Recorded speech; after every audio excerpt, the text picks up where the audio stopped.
Des têtes vont tomber au Real Madrid. Oui, vous avez bien entendu. Ce n'est pas une rumeur de mercato, ce n'est pas une exagération de journalistes, c'est la réalité qui va frapper le club le plus titré d'Europe. Après l'élimination en quart de finale de Ligue des Champions face au Bayern Munich, le Real Madrid va vivre l'été le plus chaud de son histoire récente. Une saison blanche. 0 titre majeur. Et ça, pour un club qui a dépensé des fortunes l'été dernier et qui a fait venir Kylian Mbappé il y a 2 ans, c'est tout simplement intolérable. Les sociaux sont fous de rage. La fanbase est lassée. Et à l'intérieur du club, c'est déjà la chasse aux sorcières qui commence. Salut à tous, bienvenue sur la chaîne. Si c'est votre première fois, n'oubliez pas de vous abonner et d'activer la cloche. On est plus de 500 000 à décrypter le foot sans langue de bois. Aujourd'hui, on va tout décortiquer. Pourquoi Arbeloa est déjà mort, qui va le remplacer, pourquoi Camavinga est en tête de liste des départs, et surtout, est-ce que Kylian Mbappé est devenu le problème numéro 1 du Real Madrid? Attachez vos ceintures, parce que ça va secouer. Allez, on commence direct. Mes amis, on est en avril 2026 et le Real Madrid est déjà éliminé de toutes les compétitions majeures. Pas de Liga, pas de Coupe du Roi, et maintenant, plus de Ligue des Champions. Une saison blanche. C'est la première fois depuis très longtemps qu'un Real aussi armé, avec Mbappé, Vinicius, Rodrigo, Bellingham et compagnie, rentre bredouille. L'été dernier, Florentino Pérez avait tout misé sur la reconstruction. Résultat, un énorme flop. Le jeu a été médiocre toute la saison. Que ce soit sous Xavi Alonso au début ou sous Álvaro Arbeloa ensuite, le Real a produit un football souvent illisible, sans idée, sans intensité. Les supporters l'ont vu, les médias l'ont dit, et même les joueurs commencent à le reconnaître en privé. Mais ce n'est pas que sur le terrain. Il y a aussi un énorme problème d'attitude. Certains joueurs se comportent comme des starlettes. Des histoires d'ego, de privilèges, de vestiaires pourris ont fuité toute la saison. L'ancien milieu de terrain du club a même lâché des infos qui ont mis le feu aux poudres. La direction est pointée du doigt. Mauvaise gestion des blessures, choix tactiques incompréhensibles, communication catastrophique. Résultat, le Real Madrid est aujourd'hui perçu comme un club dysfonctionnel. Pas seulement sur le rectangle vert, mais dans tous les étages de la Casablanca. Et quand on connaît le statut du Real, ce genre de saison est tout simplement inacceptable. Les sociaux l'ont très mauvaise. Et ils ont raison. Comme l'indique The Athletic ce matin, le changement est inévitable. Arbeloa est déjà condamné.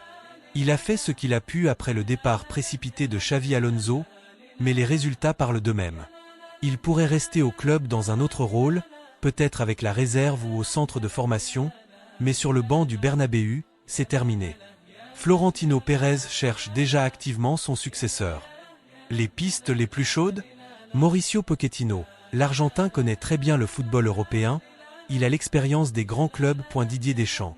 Oui, le sélectionneur français est dans le viseur. Son profil de gagneur plaît énormément à la direction. Jürgen Klopp. Le club l'adore, son énergie, sa capacité à reconstruire un groupe, il plaît beaucoup. Zidane? Florentino l'adore toujours, mais Zizou devrait prendre les Bleus très prochainement. Une troisième aventure au Real semble donc très improbable. Et ce n'est pas seulement le coach qui va sauter. Une source interne au centre d'entraînement a confié à The Athletic qu'il y a déjà beaucoup de confusion au sein du staff. Des rumeurs parlent de changements massifs, direction sportive, staff médical, kiné, préparateur physique, tout le monde est sur la sellette. Chez les joueurs, c'est pareil. Eduardo Camavinga est en tête de liste des départs. Beaucoup de consultants estiment que vendre une grosse star cet été pourrait être la seule solution pour calmer les égos dans le vestiaire. L'été va être encore plus chaud que d'habitude à Madrid, et on n'est même pas encore en juin. Maintenant, on va parler de la question qui fâche, et qui va faire grincer des dents chez les fans de Mbappé. Cette saison, le Real Madrid a eu 2 visages. Un visage gagnant, et un visage perdant. Et devinez quoi? La différence, c'est Kylian Mbappé. Regardez ces chiffres, je les mets à l'écran. Le Real Madrid avant le retour de Mbappé en tant que titulaire. 6 matchs, 5 victoires, une seule défaite contre Retafe. L'équipe tournait à plein régime. Le Real Madrid après le retour de Mbappé en tant que titulaire. 4 matchs, 0 victoire, 3 défaites, 1 nul. Est-ce une simple coïncidence? Franchement, à ce niveau-là, on a le droit de se poser la question. Quand Mbappé était blessé au genou et absent, le Real enchaînait les victoires. L'équipe jouait libérée, avec du mouvement, de la verticalité, sans que tout passe par un seul joueur. Dès qu'il est revenu en tant que titulaire indiscutable, tout s'est écroulé. Défaite à Majorque, défaite à domicile contre le Bayern, nul contre Gérone, et enfin l'élimination humiliante hier soir au Bernabéu, 4-3. Est-ce que Mbappé met l'équipe dans des postures délicates? Est-ce que son statut de superstar crée des jalousies, des frustrations, des déséquilibres tactiques? Est-ce que les autres joueurs jouent moins libérés quand il est là? Je ne dis pas que Mbappé est un mauvais joueur. Loin de là. Mais les faits sont là. Le Real Madrid est meilleur sans lui sur le terrain ces dernières semaines.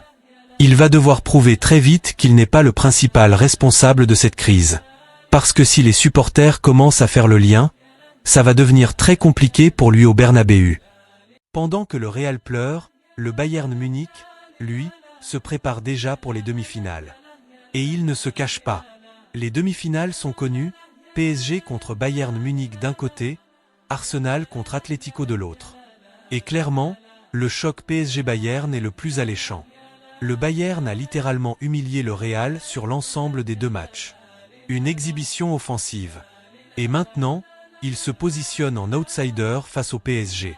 Vincent Kompany l'a dit en conférence, c'est le défi le plus difficile qui soit.